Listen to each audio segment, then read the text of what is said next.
Mong muốnថ្ងៃនេះមានម្ហូបពីរមុខបាទស្ងោរផ្ទីមួយមុខបាទហើយនឹងស្ងោរត្រីមួយមុខបាទប្រភេទត្រីក្រហមប៉ុន្តែខ្ញុំអត់ហូបសឡបាទស្ងោរផ្ទីសាច់ជ្រូកចាមនេះទេគឺខ្ញុំហូប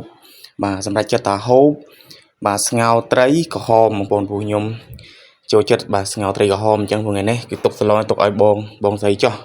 បាទព្រោះម្ហូបពីរមុខដែរអញ្ចឹងខ្ញុំរើសយកត្រីក្រហមស្ងោរត្រីក្រហមហើយនេះបាទគឺស្ងោរត្រីក្រហមប្រពន្ធខ្ញុំស្ងោរឲ្យបងប្អូនអញ្ចឹងគឺខ្ញុំធ្វើការរៀបចំបាទឌូដាក់ចានបងប្អូនបាទឌូដាក់ចានហើយក៏យើងរៀបចំហូបបាយពេលល្ងាចអញ្ចឹងណាបាទហើយសម្លនេះក៏ជាសម្លដែលខ្ញុំកំងដែរបងប្អូនព្រោះខ្ញុំកាលណាធ្វើការអង្គុយទៅក៏នឹកឃើញតែឃ្លានអីអញ្ចឹងគឺខ្ញុំតែងតែកំងពុនខ្ញុំពេលល្ងាចឡើងបងប្អូនបាទឥឡូវឃើញថាឌូដាក់ចានបងឌូដាក់ចានហើយគឺខ្ញុំយកតែមួយកង់ទេបងប្អូនព្រោះហេវមែនក៏ប៉ុន្តែយើងហូបក៏មិនសូវបានជាច្រើនម៉ាត់ដែរបាទបងប្អូនព្រោះយើងម្នាក់ឯងអញ្ចឹងណាបាទហើយនេះក៏សុំម៉ែបាទសុំម៉ែសុំប្រពន្ធសុំកូនបាទហូបបាយមុនហើយព្រោះហេវបាទហេវទាំងបងប្អូនបាទមកដល់ពេលល្ងាចបាទខ្ទង់ម៉ោង6ហូបមុនហើយបងស្រីគាត់ចេញថ្ងៃនេះគាត់ចេញរៀងម៉ោង7ហើយម៉ែគាត់ថាហូបមុនទៅគាត់ចាំបងស្រីអញ្ចឹងណាបាទខ្ញុំក៏ចាប់ដើមច្បាច់ម្ជូរក្រូចមកដាក់ម្ជូរក្រូចចំនួន2ចំណិតបងប្អូន2ចំណិត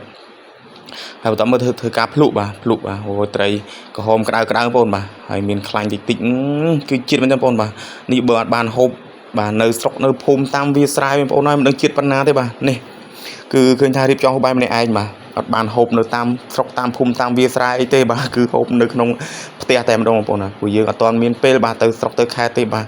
ហើយអញ្ចឹងមានតែហូបបាទនៅក្នុងផ្ទះក្នុងបន្ទប់ហ្នឹងបងប្អូនហើយក៏អធិស្ឋានបងប្អូនបាទថ្ងៃនេះគឺមានភ្លៀងបងប្អូនភ្លៀងបាទកំពុងតែភ្លៀងបងប្អូនអញ្ចឹងខ្ញុំបញ្ចូលសំឡេងទៅមានសំឡេងរំខានដូចជាភ្លៀងដូចជាអីចឹងណាបងប្អូនបាទអញ្ចឹងខ្ញុំអធិស្ឋានផងបាទហើយវីដេអូនេះបាទក៏អត់មានអីវែងឆ្ងាយដែរមានតែវីដេអូបាទដុសម្ហូបបាទអត់បានបង្ហាញពីការធ្វើទេមួយរយៈនេះបងប្អូនដោយសារយើងបាទអត់បាននៅថតសកម្មភាពចឹងណាយើងរវល់ដែរបងប្អូនរវល់ធ្វើការចឹងមានតែថតសកម្មភាពខ្លះបងប្អូនពេលមកឲ្យធ្វើការវិញបាទចែកជូនបងប្អូនមើលបាទសកម្មភាពខ្ញុំអីខ្លះបាទពេលមកដល់ផ្ទះវិញមានម្ហូបអីហូបបាយខ្លះ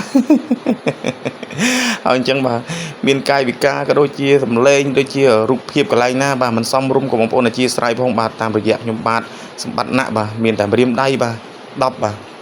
សម្រាប់សំទោសពីចងាយក៏ដូចជាបាទអធិស្ឋានបងប្អូនផងបាទបងព្រោះមួយរយៈនេះអត់បានទៅខេត្តអត់បានទៅអីទេបងប្អូនអើយព្រោះរវល់ការងារបាទហើយណាមួយបាទម្ដាយក៏រៀងសុខភាពមិនសូវល្អបាទមើលម្ដាយមើលអីផងក៏ដូចជាប្រពន្ធគាត់មកបាទមកដាំបាយដាំទឹកឲ្យអញ្ចឹងណាបាទព្រោះម្ដាយគាត់មកបាទព្យាបាលជំងឺមួយរយៈធំដែរបងរយៈពេលដូចជាមួយខែដែរបងប្អូនពេលអញ្ចឹង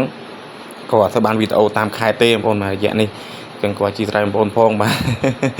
បាទហើយវីដេអូនេះក៏ខិតបាទដល់ទីបញ្ចប់ហើយអញ្ចឹងបាទជាចុងក្រោយក៏សូមជូនបងប្អូនជួបតែសុខភាពល្អសំណាងល្អបាទប្រកបរបរទូទៀតមានបានក្រុមគ្រួសារបាទធ្វើដំណើរទីយ៉ាងកន្លែងណាមិនថាទៅថាឆ្ងាយទេបងប្អូនមិនថាជិតមិនថាឆ្ងាយសូមឲ្យបងប្អូនជួបតែបាទ